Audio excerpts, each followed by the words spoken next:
Magluto din tayo ng gulay with giniling na chicken. Ano lang siya nilagay ko? Onion, paminta, tapos little bit oil, little bit tuyo. Ayan.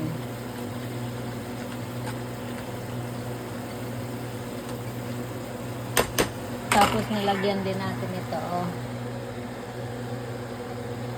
Malasa yan siya.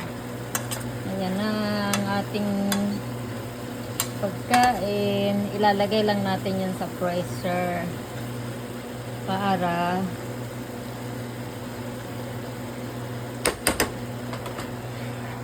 ano,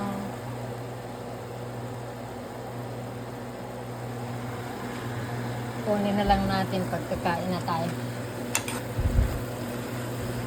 Kasi yung mas gusto ko talaga may gulay. Kahit anong karne kainin ko, basta may gulay siya. Diba?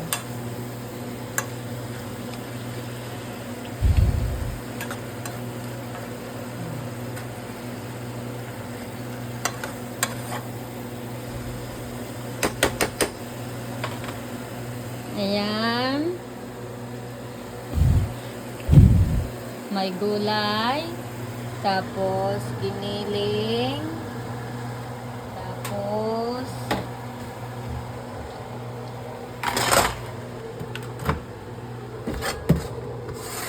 ito, yung chicken pork tocino natin. Ayan yung mga ulam na naluto natin ngayon. So, tatlo yan sila.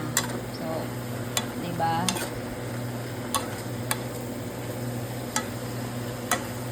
Okay na yan. Hindi ko to tinubigan.